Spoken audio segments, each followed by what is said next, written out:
कभी सोचा है एक इंसान वो कैसे बनता है जो वो आज है? जन्म से लेकर बड़े होने तक का ये जो सफर है, ये हम सबके अंदर की एक कहानी है, ग्रोथ और डेवलपमेंट की कहानी। चलिए आज इसी के ब्लूप्रिंट को समझने की कोशिश करते हैं।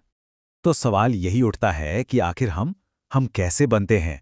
क्या सब कुछ पहले से ही तय होता है, हमारे जीन्स में लिखा होता है, या फिर हमारे आसपास का माहौल और हमारे तजुर्बे हमें बनाते हैं? चलिए इस दिलचस्प सफर की गहराई में उतरते हैं। सबसे पहले दो बहुत जरूरी शब्दों का फर्क समझ लेते हैं, ग्रोथ और डेवलपमेंट, यानी वृद्धि और विकास। देखिए, ग्रोथ का मतलब है शरीर का बढ़ना, जिसे हम नाप सकते हैं, जैसे कद का बढ़ना, वजन का बढ़ना, और ये एक उम्र के बाद रुक जाता है। वहीं दूसरी तरफ है डेवलपमेंट, यानी विकास।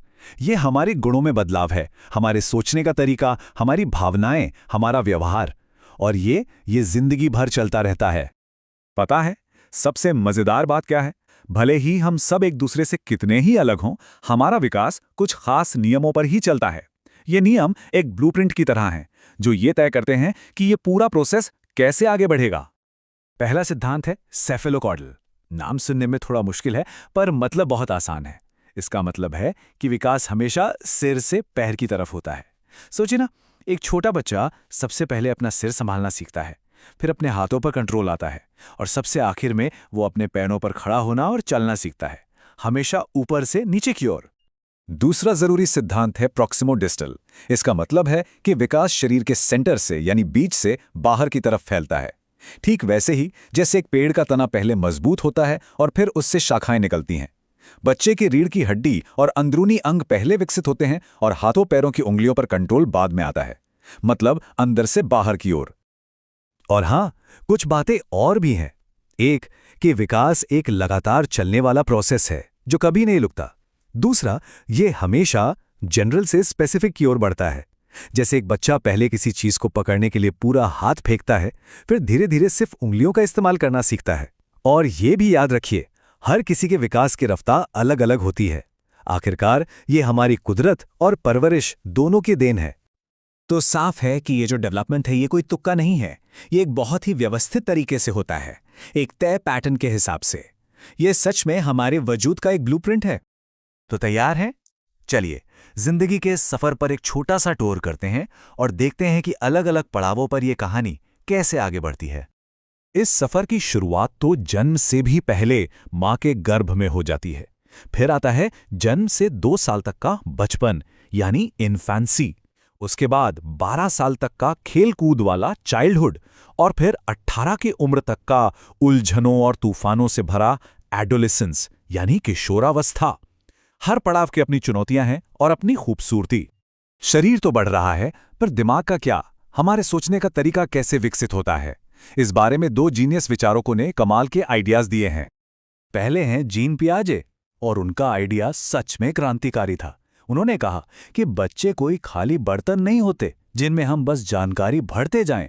नहीं, बच्चे तो छोटे वैज्ञानिक होते हैं जो अपने अनुभवों से दुनिया की समझ खुद बनाते हैं, और ये काम वो अलग अलग स्टेज में करते हैं। पियाजे ने ये 4 मुख्य स्टेज बताई।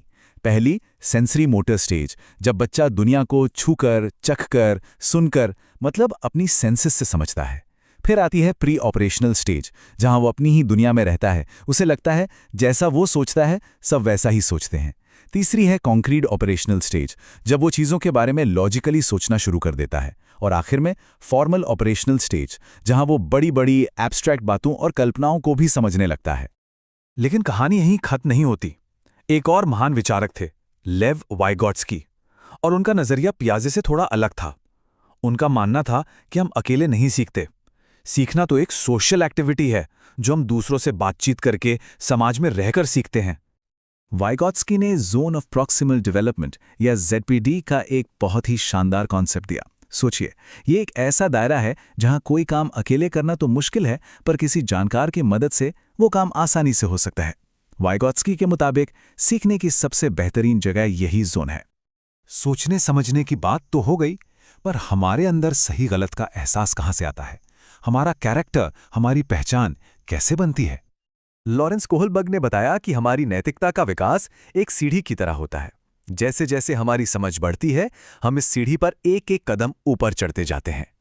सबसे पहली सीढ़ी पर सही और गलत का फैसला इस बात से होता है कि सजा मिलेगी या इनाम। मैं ये काम नहीं करूंगा क्योंकि मुझे डांट पड़ेगी, बस इतनी सी बात। अब आते हैं दूसरी सीढ़ी पर। यहां समाज क्या सोचेगा, कानून क्या कहता है, ये बातें जरूरी हो जाती हैं। मैं ऐसा करूंगा क्योंकि यही नियम है और मैं चाहता हूं कि लोग मुझे एक अच्छा इंसान समझें। और फिर आती है सबसे ऊंची सीढ़ी।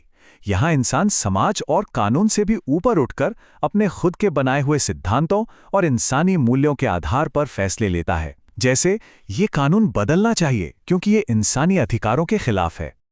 इसी बीच एरिक एरिक्सन ने एक और दिलचस्प बात बताई। उन्होंने कहा कि हमारी जिंदगी के हर पड़ाव पर एक बड़ी मनोसामाजिक चुनौती आती है, जैसे बचपन में विश्वास और अविश्वास की चुनौती, तो किशोरावस्था में पहचान बनाने की चुनौती। हम इन चुनौतियों से कैसे निपटते हैं, यही बात हमारी पर्सनैलिटी को आकार देती है।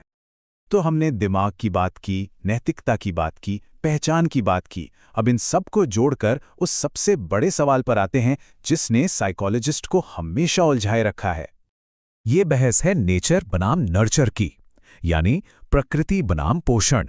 नेचर मतलब वो सब कुछ जो हमें अपने माता पिता से जीन्स में मिला है, और नर्चर मतलब हमारा माहौल, हमारा परिवार, हमारे दोस्त, हमारे अनुभव। आखिर हमें बनाता कौन है?